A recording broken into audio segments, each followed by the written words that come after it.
Hey, Dr. Schlereth, I know you mentioned wanting to become a board member of a nonprofit, and I think that I found the most perfect one for you.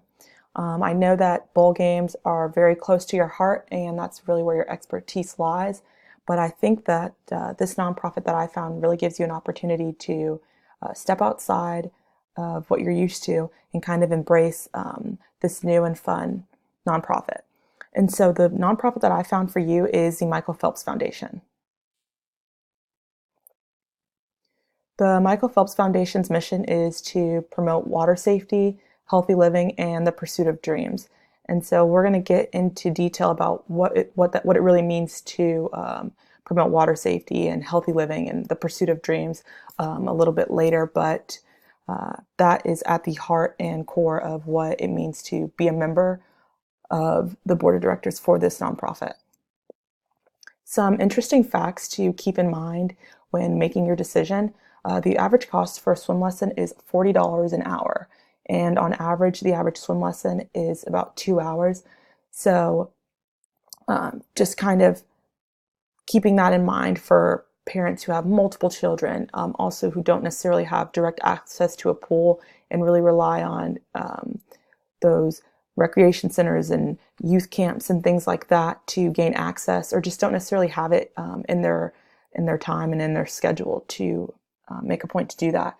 Not to mention, between the years of 2005 to 2009, almost 4,000 deaths in the U.S. from unintentional drowning incidents, and a large part of those were children. And so those are just some things to keep in mind. I know that you mentioned that making a difference was one of the more important things when you're making your decision to join a nonprofit. Okay, so the organization, it was established in 2008 by Mr. Michael Phelps himself. He used the money that he got from all those gold medals he was winning in the Olympics to kind of jumpstart the organization and start kind of get it moving, get the wheels rolling. And they just celebrated their 10-year anniversary of the creation of this organization, which is a very exciting and, great accomplishment. So at the heart of the organization, it aims to grow the sport of swimming, promote active and healthy lifestyles for children, and it partners with lots of great organizations, but the Boys and Girls Club and the Special Olympics in particular. And with the help of these organizations and others like it, they've been able to help 17,000 kids. And this is from, 2018 statistics. Only we don't know what it'll be, 20 years from now. And this is the opportunity that's kind of on the table for you today, is to kind of join in on this and make the difference that so many of these people are doing. Okay, so let's talk members. So you have Mr. Phelps as the founder, of course, and then we have another Olympic swimmer, Allison Schmidt, who serves on the advisory committee, and just other very important roles. We've got program director, program manager, sponsorships, I am ambassador, and then let's get to board members. So there's 5 board members, and that may seem like not a lot, but I think it provides a really cool opportunity to have your voice heard on a lot of different issues that you may be having, or just have creates a space for ideas to be shared and heard, and also implemented, because there are such few. Another thing that's pretty cool is that you have other Olympic people that were involved, like coaches and players, and just people who really have that expertise directly with swimming. So you could come in on the back end and provide your just overall sports knowledge and things like of that nature. Okay, so let's talk finances. Since the start of the Michael Phelps Foundation, they've been consistently increasing over the years. For the purpose of this kind of whole overview and just pitch, really, we're only going to date back 3 years. So if you look at the numbers from 2016, you'll see that they're only paying $52,000 in salary. You look at a lot of other nonprofits, and a large part of their budget is lessened because they're paying so many people out. And that's not to say, those aren't good and necessary nonprofits, but it's good to see that a lot of the money that is here and that's being contributed through grants and things like that. And just overall revenue is being sent directly to, like, the Boys and Girls Club and the Special Olympics and things like that, to really do the work that is necessary to for this nonprofit to function. If we continue to 2017, you'll see a pretty large increase in contributions and grants. Just that shows you the continued growth. If you look at paid salaries, you're just up by a little bit over 2,000.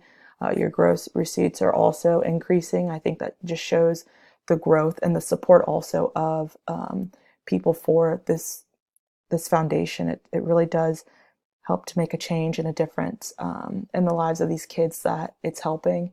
And I think that people see that and they want to give to that.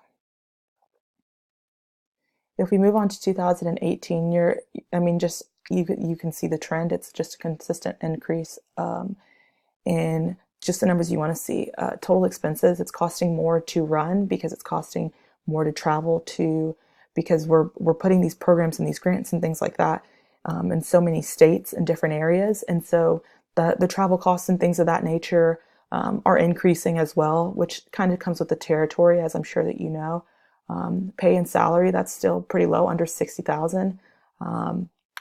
So we're still able to take the money that is being made, in a sense, and being able to distribute that and really help the kids and really kind of work towards that mission of creating water safety courses and lessons and things of that nature, and active and healthy lifestyles, as well as being able to give swimming athletes in particular that freedom to pursue their dreams, free from that financial burden that has the potential to be there. Next, we're going to look at total assets. And we could go back, really since the foundation has started, the total assets at the beginning of the year to the end of the year consistently increasing. And I think that speaks a lot to what is going on. They're just running it the right way. They have a consistent increase in their numbers and what it is that is being given, and just overall what the nonprofit is worth is continuously growing up, which I know is something that you want to see if you're considering joining this nonprofit. All right, so lastly, I know you're probably thinking, all right, so why should I join this? And it really boils down to these 5 points. It's a chance to make a difference. It's a chance to really promote and create life-saving measures, potentially. It's the ability to network with other successful individuals. It's the ability to work with a nonprofit different than what it is that you're used to. And I think that gives a bit of challenge to yourself, a little bit to kind of step outside the bowl realm and really just focus on making a difference. And you don't really have to focus on the numbers. Their board members are not paid, so there's not this weird tug of war, I think, that some foundations or other nonprofits might struggle with, of I feel like I should make more than this board member, or he's making more than me. You don't have that. It's just a level playing field, to just come and serve these kids, really, who is at the heart of what this foundation is about. It's a resume builder. You're getting your foot in the door with the Olympic athlete for all intents and purposes. It's ability really to just have that name as related to swimming. I think that just speaks volumes. Getting to work closely with Phelps on these initiatives and things like that, and have your voice heard, and kind of getting your foot in the door and continuing to network and kind of move up, in a sense, of who you know in the nonprofit organizations and things like that. And so, yeah, that's what's on the table. This is what I found for you. I'm excited to hear what you have to say. And if you have any questions, you just let me know.